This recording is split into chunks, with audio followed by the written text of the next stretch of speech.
ನಾನು ನಿಮಗೋಸ್ಕರ ಒಂದು ಸ್ಪೆಷಲ್ ಸ್ವೀಟ್ ಡಿಶ್ ಮಾಡ್ತಾ ಇದ್ದೀನಿ. ಅದಕ್ಕೆ ನಾನು ಇಟ್ಟಿರೋ ಹೆಸರು ರಂಗೀಲಾ ರೈಸ್. ರಂಗೀಲಾ ರೈಸ್ ಚೆನ್ನಾಗಿಲ್ಲ ಹೆಸರು, ತುಂಬ ಚೆನ್ನಾಗಿರ್ತಿತ್ತು ತಿನ್ನೋಕ್ಕೆ. ಇದು ಮಾಡೋದು ಹೇಗೆ, ಇದಕ್ಕೆ ಏನೇನು ಪದಾರ್ಥಗಳು ಬೇಕು ಅಂತ ಈಗ ತಿಳಿಸ್ತೀನಿ. ರಂಗೀಲಾ ರೈಸ್ ಮಾಡೋದಕ್ಕೆ ಬೇಕಾಗಿರ್ತಕ್ಕಂಥ ಪದಾರ್ಥಗಳು: ಒಂದು ಬಟ್ಲು ಅಕ್ಕಿ, ಇದನ್ನು ಚೆನ್ನಾಗಿ ತೊಳೆದಿರಬೇಕು, ನೀರೆಲ್ಲ ತೆಗೆದು ಸಪ್ರೇಟಾಗಿಡಬೇಕು. 2 ಬಟ್ಲು ಹಾಲು ಚೆನ್ನಾಗಿ ಕಾದು ಆರಿಸಿರ್ತಕ್ಕಂಥ ಹಾಲು, ಮತ್ತು ಸ್ವಲ್ಪ ಕೇಸರಿ ಬೇಕು, ಕೇಸರಿ ಒಂಚೂರು ಬೇಕು. ಅದೇ ರಂಗು ಕೊಡೋದು, ರಂಗೀಲಾ ರೈಸ್ಗೆ ರಂಗು ಕೊಡೋದು ಆ ಕೇಸರಿ. ಮತ್ತು ದ್ರಾಕ್ಷಿ, ಗೋಡಂಬಿ, ಬಾದಾಮಿ, ಏಲಕ್ಕಿ, ಸಕ್ಕರೆ, ತೆಂಗಿನಕಾಯಿ ಮತ್ತು ತುಪ್ಪ, ಇದಿಷ್ಟನ್ನು ಬಳಸಿ ರಂಗೀಲಾ ರೈಸ್ ಮಾಡೋದು ಹೇಗೆ ಅಂತ ಈಗ ನಾನು ನಿಮ್ಗೆ ಹೇಳ್ಕೊಡ್ತೀನಿ. ಮೊದಲನೇದಾಗಿ ಅನ್ನ ಮಾಡ್ಕೋಬೇಕು. ಅದಕ್ಕೆ ತೊಳೆದಿರುವ ಅಕ್ಕಿ ಹಾಕೋಣ.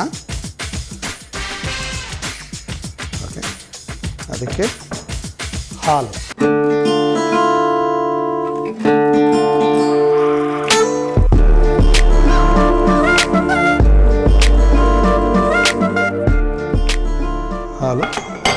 ಇದಕ್ಕೆ ಕೇಸರಿ ಹಾಕೋಣ.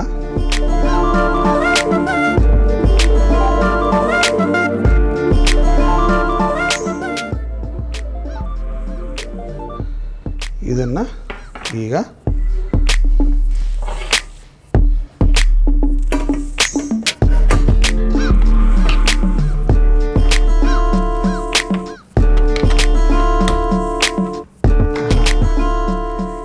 ಇದು ಕೂಗಿದ ಮೇಲೆ ಇಳಿಸಿದ್ರೆ ಅನ್ನ ಮೆದುವಾಗಿ ಚೆನ್ನಾಗಿರುತ್ತೆ.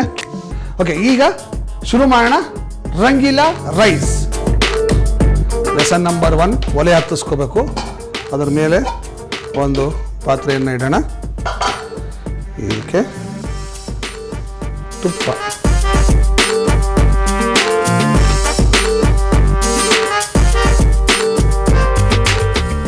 ದ್ರಾಕ್ಷಿ, ಗೋಡಂಬಿನ ಹಾಕೊಂಡು ಫ್ರೈ ಮಾಡೋಣ.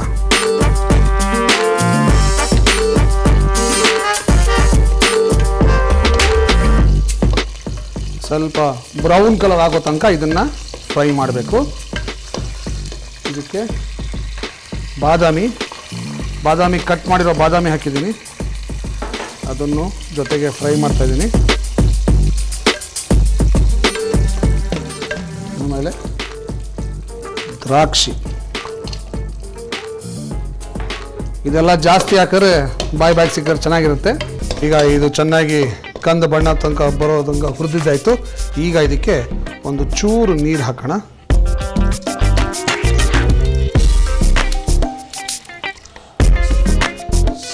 ಸ್ವಲ್ಪ ನೀರು ಹಾಕಬೇಕು, ಸಕ್ಕರೆ ಕರಗೋದಕ್ಕೋಸ್ಕರ.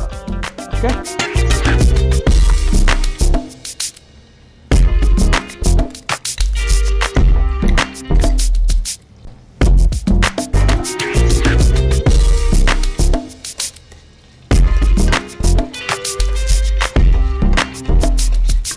ಓಕೆ, ಈಗ ಇದಕ್ಕೆ ತೆಂಗಿನಕಾಯಿ ಹಾಕೋಣ.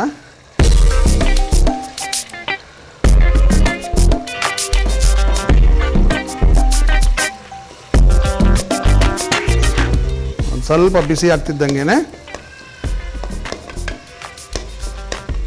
ಇದಕ್ಕೆ ನಾವು ಮಾಡಿಟ್ಕೊಂಡಿರ್ತಕ್ಕಂಥ ಅನ್ನ ಹಾಕೋದು. ಇದನ್ನು ಚೆನ್ನಾಗಿ ಮಿಕ್ಸ್ ಮಾಡಬೇಕು.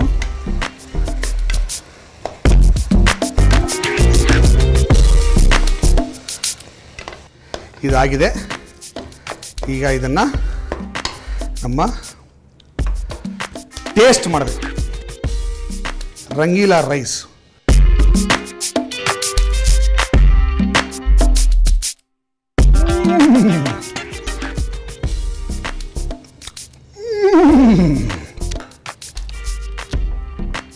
ನಾನು ಈ ಕತ್ತೆ ಕೆಂದಾಗಿ ಅಥವಾ ಕುದುರೆ ಕೆಂದ ಕೆಣದ್ರೆ ತುಂಬ ರುಚಿಯಾಗಿದೆ ಅಂತ ಅರ್ಥ. ಫಸ್ಟ್ ಕ್ಲಾಸ್ ಆಗಿದೆ. ಓಕೆ, ರಂಗೀಲಾ ರೈಸ್ ಬೇಕಾಗುವ ಪದಾರ್ಥಗಳು: ನೆನೆಸಿದ ಅಕ್ಕಿ, ಸಕ್ಕರೆ, ಗೋಡಂಬಿ, ದ್ರಾಕ್ಷಿ, ಕೇಸರಿ ಹೂವು, ಬಾದಾಮಿ, ತುಪ್ಪ, ತೆಂಗಿನ ತುರಿ, ಏಲಕ್ಕಿ ಪುಡಿ ಮತ್ತು ಹಾಲು.